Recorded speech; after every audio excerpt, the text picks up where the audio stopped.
Welcome to Exploring the Risks in Current Wireless LAN Deployments. My name is Brian Reed. I'm the Security Practice Manager for Connexus Communications Limited.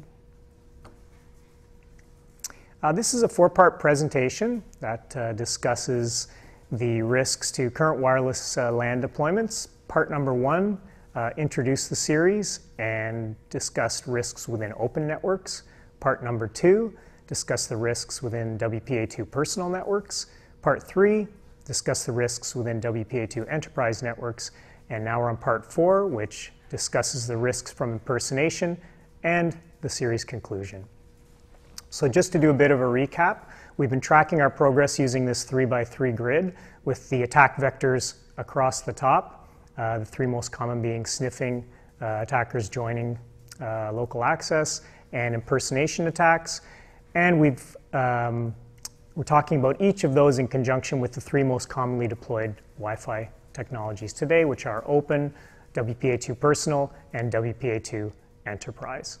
Today we're going to be talking about impersonation attacks, which primarily consist of attackers deploying rogue access points. Access points can come in different varieties. They can be wired to the inside of your trusted network. Rogue access point could accidentally be connected by an employee. Rogue access point could accidentally or could intentionally be connected by a hacker with inside access. That's probably the worst case scenario. You can also have a soft access point, that is something like a Windows operating system that contains features that allow it to broadcast using its wireless card as an access point. And this is becoming more and more common as a backdoor into organizations. Either intentionally or unintentionally, users set up this access point software or enable these features on their laptops and connect wired into their local network and provide an access point backdoor into the organization. What we're going to be talking about today are the most common type of rogue access points attacks, and those are the ones that are not wired. So an attacker simply from off your premises sets up a hacker-supplied access point, or an evil twin as it's also known, and tries to trick your users into connecting to their access point. The attacker is attempting to accomplish a few things. One strategy is to bridge and intercept your traffic. The attacker basically encourages you to connect to their access point. Once you've connected, they will forward all of your traffic on to the internet, say, so that you don't notice anything particularly unusual. You still have your internet access and you can still go about business as usual. However, because the attacker is controlling your session through the access point, they may be able to intercept your traffic, they may be able to tamper with your traffic, or they might set up some sort of sophisticated proxy or man in the middle to try and gain access to your session, even though you may think that your session is secure.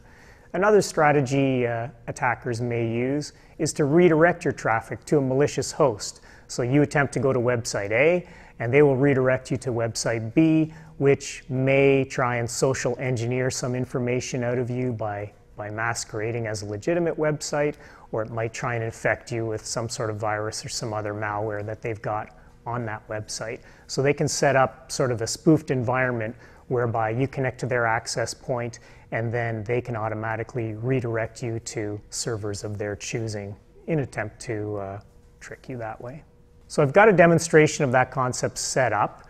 Essentially, we've got a rogue access point with a phony captive portal on it. So the opportunities when you're setting up rogue access points for attacks are fairly endless. I've decided to go with a fairly simple one that'll basically present the user with a phony captive portal, encouraging them to provide their enterprise configuration, enterprise credentials. I could set that up to mimic exactly what the organization portal may look like, and if the user hasn't been educated well enough, then they may just fall for that particular type of attack and provide me their credentials. So that's sort of simulating that type of attack. But as I mentioned, there's a lot of other variations on things you can do if you've managed to set up a rogue access point. To set up the access point itself, I'm going to be using Backtrack 5 as I have been through all of my demonstrations in this series. I'm going to be using the Aircrack suite. I'll be using a particular tool called Airbase NG to simulate an access point on my laptop. I'll be using an Apache web portal just to present them with a web page, phony web page, and I'll be using a DNS listener so that I can capture their traffic and attempt to redirect it to my portal, try and get them to provide me with credentials. So let's see what that demonstration looks like now. So for this demo, I'm going to show you how an attacker could deploy a rogue access point within your perimeter and try and trick your users into revealing their password. So there's a lot of different variations of this type of attack. What I'm going to be doing is essentially setting up a rogue access point with a captive portal that will attempt to present the user with a screen that will trick them into revealing their password. And through that mechanism, should be able to harvest some passwords as part of this demo. I can do all of that within the Backtrack virtual machine that you're seeing right now. And I can go ahead and start that process right now. So the first thing we need to do is we need to turn the wireless card into a access point. So you can make your wireless card act as an access point using Backtracks. Just run the Airbase NG utility as part of the AirCrack suite. And right here I've chosen the syntax is to run it as a SSID of Connexus Rogue demo and run it on channel 1 using the Mon1 interface. So using that interface, it's now listening and advertising, and it should start tricking users into accessing the actual access point. People should start to see that in their Wi-Fi finder. So once they connect, I want them to be redirected to the captive portal. So to do that, I need to run some commands that set up a DHCP server, set up some IP tables, some routes, those types of things. And those are the commands to run that. Third thing that I need to do is set up a DNS listener. I'm using a script from the AirSnarf toolset, which is a toolset to run that performs a similar activity. It's an excellent toolset in and of itself. I'd encourage you to look at that. But I borrowed this script to allow me to run a DNS listener. And that DNS listener will redirect everybody to my captive portal.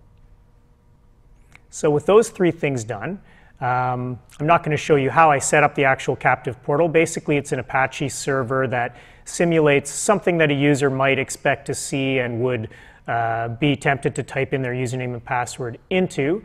And my particular portal logs all of the access requests, the credentials, into a file called rogue.txt. So I'll just open up a window here, and I'll monitor that rogue.txt file.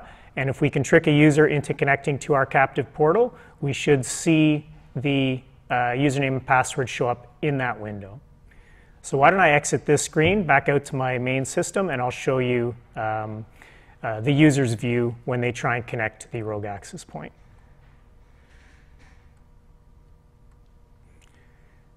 So I go into my Wi-Fi finder, and I can see the Connexus Rogue demo, and playing the part of the inexperienced user, I'll connect on that.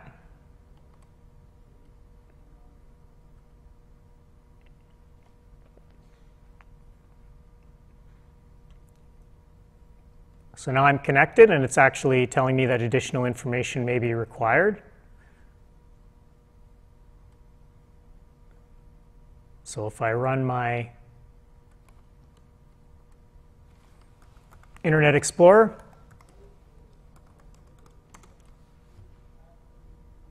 and I go to some sort of an address, you can see that I'm constantly intercepted and prompted for my username and password. And that's the captive portal that I've set up under Backtrack.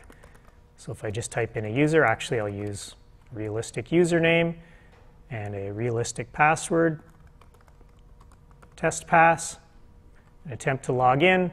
I get a bogus communication error, 17B has occurred, something that wouldn't alarm the user and would probably allow them to go about their business. Meanwhile, if I go back to my attacker machine, we can see that within my rogue.txt file, it's logged the username and password of anybody who attempts to access my portal. So that's a very quick demo that can show you exactly how an attacker might go about setting up a bogus access point, a rogue access point, and a captive portal as well. Some of these scripts I borrowed from the AirSnarf tool, so thanks to them, and everything else is included within Backtracks. So there you have it. Thank you. Okay, so that's a demonstration of some of the bad things that can happen when an attacker set up a rogue access point. Now, how can we prevent clients from joining a rogue access point? That's a very tricky situation, and it's not simple. It's highly dependent on the types of client features that you're willing to enable. So are you willing to, on a strictly managed device, restrict the types of access points that your users can go to? Are you willing to ban open wireless networks? That type of thing. Most organizations don't like to lock down wireless clients too much, and one of the side effects from that is you don't have a lot of control over where your users can connect to. So by definition, they can connect to anywhere, which could include a rogue access point. Even if you have enabled these features, attackers have ways of circumventing these features. For example, the number one way they circumvent the features is to spoof your SSID so that they can make their network look exactly like yours. Or they can do a minor variation on that SSID so that it looks similar but not exactly the same, to try and avoid being taken offline by automated tools. And they can also spoof the MAC address or BSSID of your access points as well, to really try and impersonate your particular access points and circumvent your controls that way. So a lot of the one question that I get quite often is, how can we prevent users from simply clicking on the wrong network? And that's a very difficult thing to do. Again, I've got some screenshots here which show you some of the different scenarios I've seen. For example, an attacker in this case has deployed a open rogue access point using the exact same SSID as the organization's legitimate WPA2 personal network. So the network name is called Cooper's. The one on the top is the legitimate access point, and the one on the bottom is the rogue access point. Because the rogue access point is using a open authentication, there's a little exclamation point beside it, but other than that, the user could just as easily click on the bottom as the top. Gets even more complicated if the rogue access point and the legitimate network are running the same protocol. As you can see in this screenshot, the network only appears as a single entry. So actually, there is a rogue access point called Cooper's and a legitimate access point called Cooper's in this example, but the user does not see both. Whichever one happens to respond when he clicks on that entry will direct him to possibly the rogue access point. And here's another example where, in order to get around some sort of wireless IDS, in this case, the attacker has put a trailing space on the end of their SSID. So even though it looks the same to the user, we see two identical telesync networks there, the bottom one actually has a trailing space after it, and if the user clicks on that, then they will be joined to the rogue access point.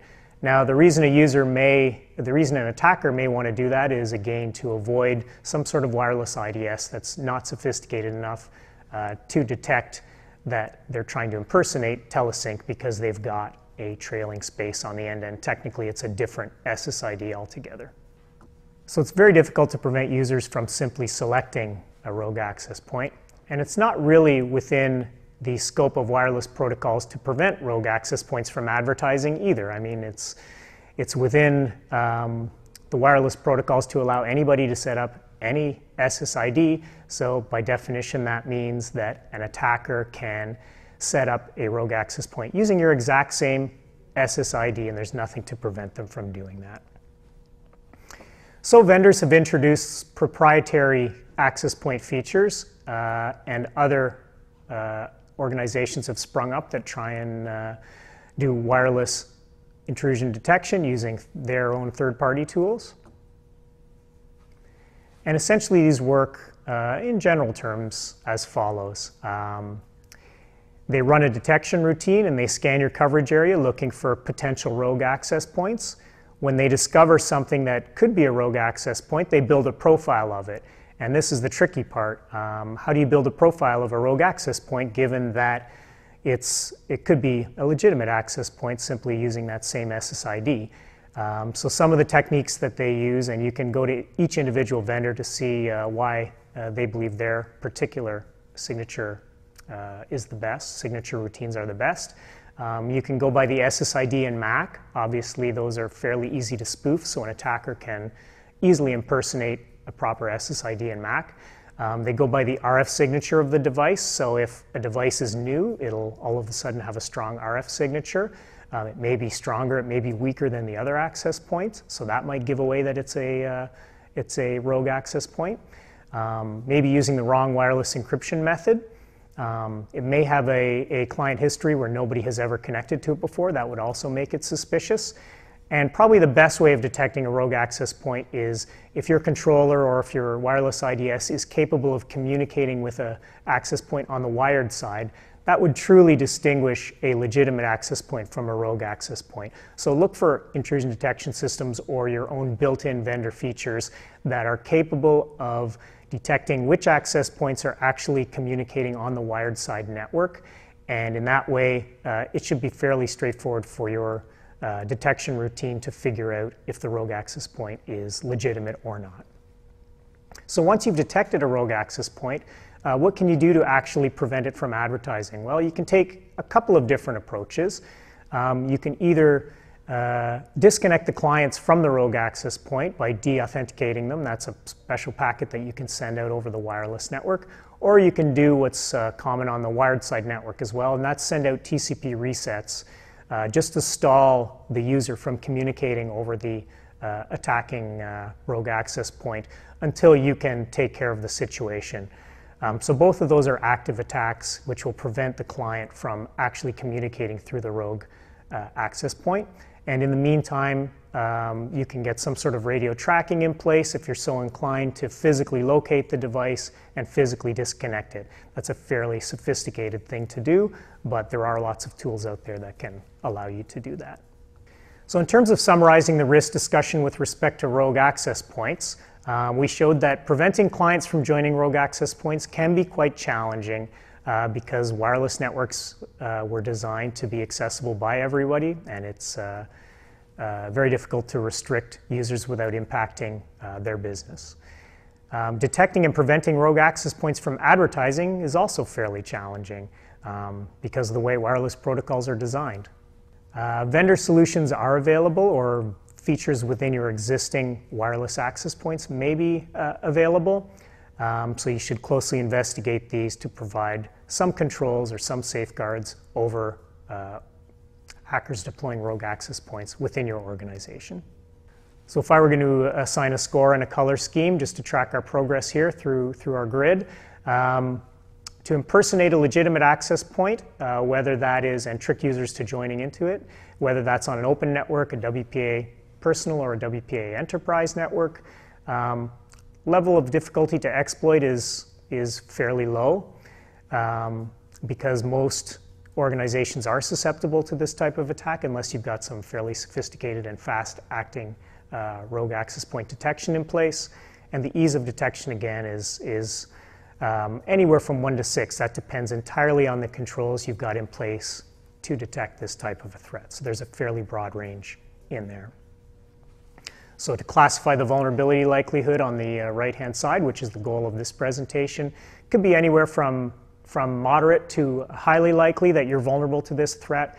And again, that all depends on what detection techniques you've got in place and how educated your users and administrators are to preventing this threat. So before I wrap up the presentation, I'd like to talk about other safeguards that you can use to prevent some of these attacks from occurring throughout the entire grid. So there are controls that can be used outside of the Wi-Fi protocols and can be used to mitigate the risks of these vulnerabilities. So some safeguards are similar to what's you already may be familiar with on the wired networks. Things like encryption. So if your client is transmitting over an untrusted wireless network, you can use VPN or SSL to provide them some level of encryption over that network and keep their traffic secure. Things like client security, so current antivirus, keeping their antivirus up to date, personal firewalls, strong passwords, those types of things. Good client-side security can prevent a lot of attacks from users joining untrusted wireless networks. Other safeguards include vendor-specific features. So wireless vendors are always trying to enhance their products, and they're trying to overlay security on top of the wireless protocols as a selling feature for their products. So you should investigate the features that are available with your current wireless equipment, and you may find that there's enhancements on the captive portal process, for example, some proprietary extensions to passphrase distribution, those types of things may be secure and may enhance the security of your deployment. Most vendors now as well offer some wireless intrusion detection features, or you can go with a third-party wireless intrusion detection system. So wireless intrusion detection systems can provide protection against a lot of the different threats that we've been talking about in this presentation, namely rogue access point detection, for example, some different types of attack signatures, things like rapid deauthentication packets and denial of service attacks. They can detect unauthorized stations joining your network. So if you've got a tightly controlled wireless network, you can detect when strangers are attempting to join. However, wireless IDS does have some limitations. Like many intrusion detection systems, they're difficult to tune in a dynamic environment. And I always use the example of a rogue access point that's only up for about 20 minutes. They've captured some passwords and now they've disconnected. Are you able to detect that rogue access point within that 20 minutes and take some sort of action to prevent users from joining that? That's sort of a yardstick, and a lot of organizations have not been able to tune their IDS to that degree just yet. As well, if you are going to take action using wireless IDS, you have to make sure that you don't impact other organizations. It's very easy for rogue access point detection to go off the rails, and you start disconnecting clients that belong to other organizations within your wireless broadcast range. So you have to make sure that you do not impact other organizations when you're dealing with active measures to prevent these threats. Some other safeguards. We're very positive about enterprise NAC. That's something that Connexus believes fairly strongly in. And this type of technology is good for wired or wireless networks, so you can deploy it in an enterprise capacity throughout your entire organization. Essentially, what enterprise network access control does is it stops any unauthorized station from joining your network, whether that's wired or wireless, based on a number of criteria that are very flexible to configure. You can quarantine or isolate any non-compliant clients in a very sophisticated way. However, this doesn't prevent offline attacks, so it won't prevent some of the attacks we've been talking about where attackers are stealing your wireless password and conducting the attacks offline. It can merely prevent attackers from joining your wireless network. One more safeguard. Penetration testing. Connexus does a lot of this across the country through some fairly large organizations, and that gives you the ability to demonstrate the practical results of your controls. So if you've got rogue access point detection in place, if you've got network segmentation to keep your wireless network separate from your organization, or if you'd like to test your WPA enterprise or WPA personal controls that are in place, a penetration testing or a security assessment on site can give you a realistic measure of how those controls are performing and how your staff are educated in those controls. So hopefully we've given you the information that you need to have a sophisticated risk discussion with your clients or your organization. I'll leave you with this vulnerability likelihood chart, which sort of summarizes all the lessons that we've learned over the past 4 segments of the presentation. And that concludes our series. So thank you very much for joining me, Again, my name was Brian Reed, and if you have any more questions about the products or services offered by Connexus Communications, visit our website at www.connexus.net.